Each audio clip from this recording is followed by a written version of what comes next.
Our folks enjoying the Sea of Galilee and the beautiful sunrise.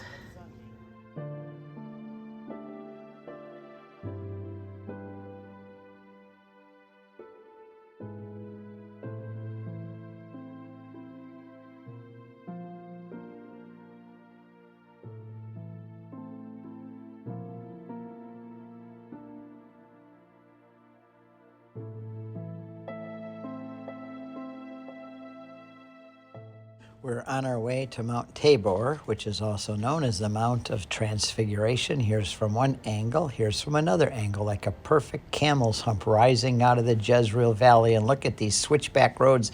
We have to take taxis up to get to the top. Bus can't make it up.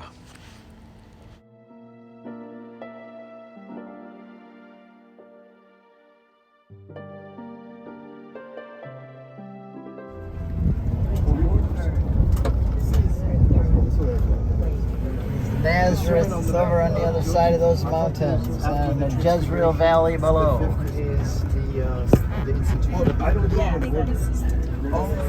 On our way up the switchbacks up Mount Tabor, the Transfiguration. You'll see it everywhere.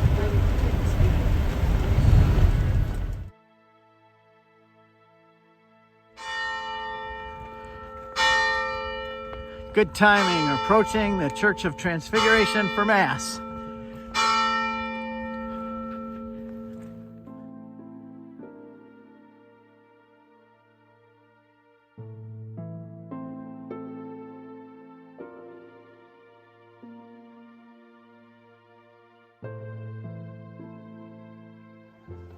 Make room for Father. He's going to be. In a resplendent cloud, the Holy Spirit appeared on this holy mount. The Father's voice was heard, "This is my beloved Son." It's extremely entertaining at this point, because when he comes to the part about Jesus' clothing, you can tell he's running out of words, and he says, "Man, his vestments were whiter than any bleach could bleach them."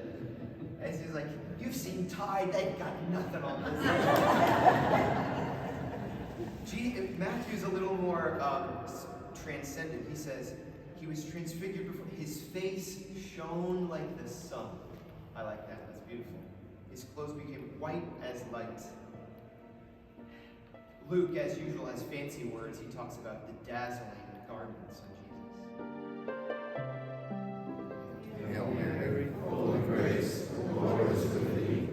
Blessed art thou amongst women, and blessed is the fruit of thy womb, Jesus. 17th century, under one of the sultans.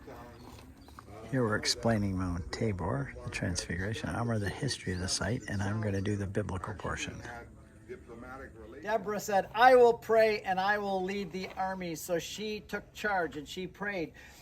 She asked God to deliver them up from this mountain. They saw the chariots coming across the Jezreel Valley. God caused a great rainstorm to come. It flooded the Jezreel Valley. The Kishon River overflowed, and the 900 chariots got stuck in the mud and couldn't move an inch.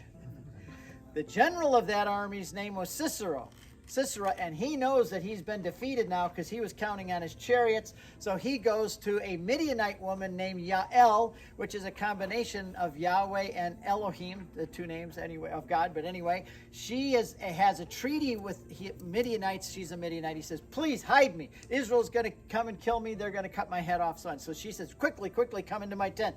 So he goes into the tent, but she knows who's going to win this victory, so she's not going to take care of him. What she does is gives him warm milk to drink. He drinks the warm milk. He falls asleep. She goes outside. She takes a tent stake out of the ground, brings in a hammer, puts it on the temple of his head, and she pounds it. Boom, boom, right through his head, pins him to the ground. The guy's dead.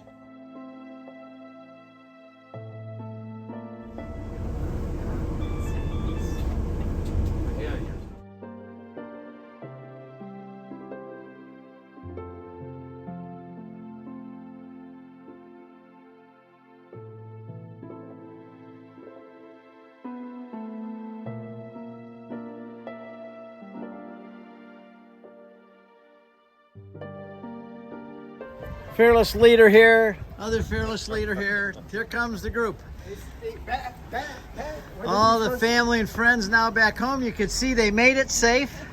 They're all happy. There's nobody worried about anything except having a great time here. There they all are. Shout out to Sue Ryan.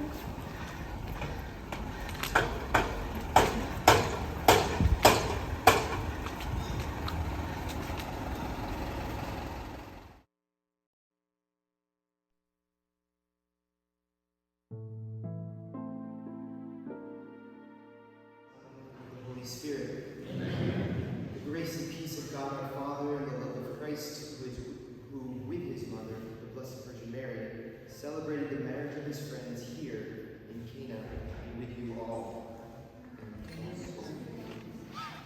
We have come together to remember the first marriage. Renew and reaffirm. My wedding vows to you. Once again,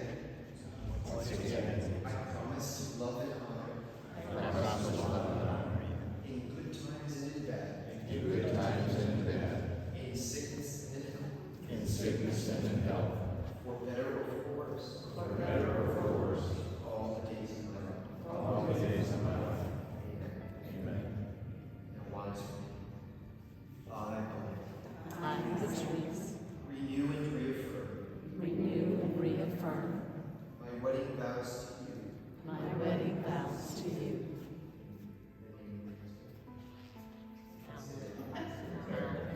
Once again, I promise to love and honor you. I promise to love and honor you In good times and in bad. in good times and in bad, In sickness and in health. in sickness and in health, For better or for worse. for better or for worse, All the days of my life. all the days of my life. Amen.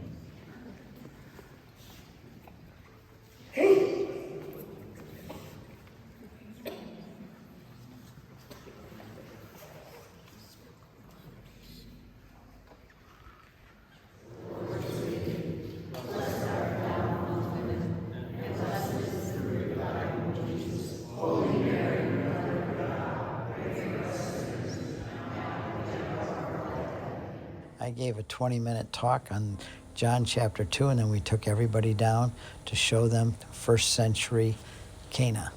And here's a picture of us outside with the flowers.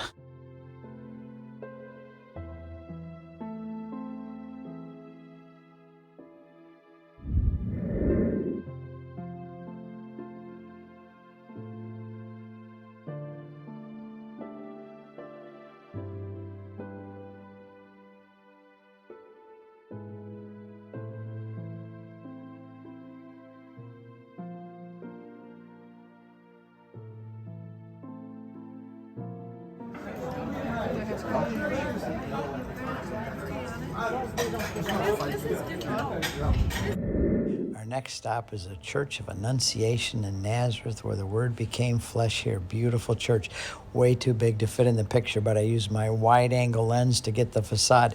This is Amir's home parish, so I let him do all the talking there. Our group is down at the Grotto of the Annunciation. That is part of the cave where 15-year-old Mary was approached by the angel. And the angel said, "Hail, Kahari Tomene, hail, full of grace." And on the altar there, I'll show you a picture in just a minute. It says, "The Word became flesh here." We just prayed the first joyful mystery. In Latin, this says, "The Word became flesh here, hic."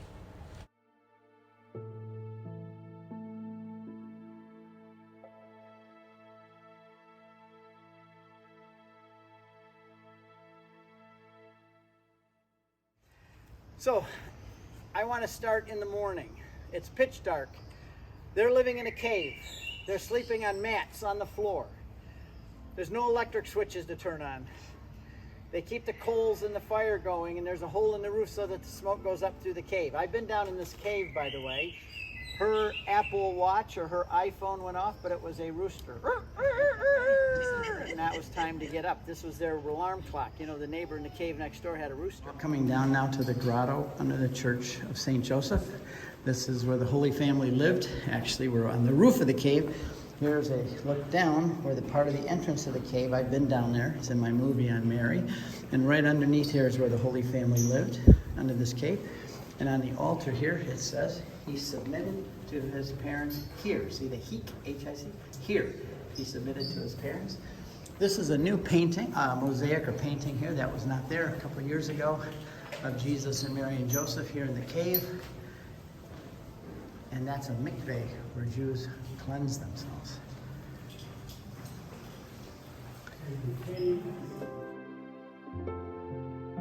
I am sitting in front of the Church of the Annunciation in Nazareth. Our group right now is in front of the cave where the angel met Mary 2,000 years ago, praying the first joyful mystery of the Annunciation, and reading on the altar in front of them, it says, the Word became flesh here.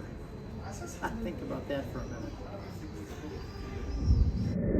I had another radio show too with Teresa Tomeo. Now we're driving back through Cana towards the Sea of Galilee, and we turned the bus into a Catholic Answers Live type forum where people can ask us questions and Father and I answer them. There's even in the Visitation, you always think of Mary walking by herself. You always see her riding a donkey or walking by herself. No girl could walk by herself, go alone, so Mary would have gone with someone. And there's this, in the church, if we have time, we'll take you there in Bethlehem. There's a Carmelite monastery there, and the chapel is all dedicated to St. Joseph. And one of them is the Visitation, and Joseph has Mary's arm. He's taking her to Elizabeth, which is an interesting, you don't see that very often, but I think that probably was the case. Parallel. Certainly, the question that was asked does regard a parallel. How can this be? Zechariah, how can this be? Mary. Part of a pilgrimage is enjoying yourself too in the natural beauty. So we have some of our folks here already in the water, taking a swim in the Sea of Galilee, and others are in the pool over there. And some are going to just sit and enjoy a bottle of wine or a glass of beer while they're looking out over the Sea of Galilee, where Jesus walked on the water and where all the biblical stories of the Gospels took place right here along this shore, which we're going to be showing all of them this next few days.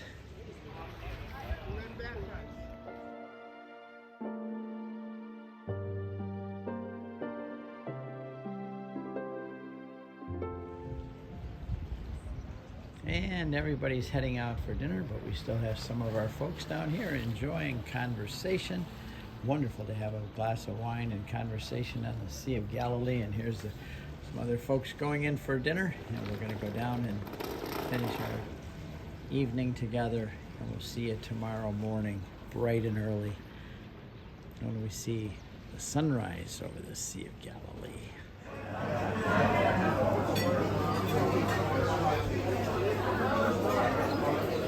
Here's our folks having their dinner after a wonderful day today. Hello!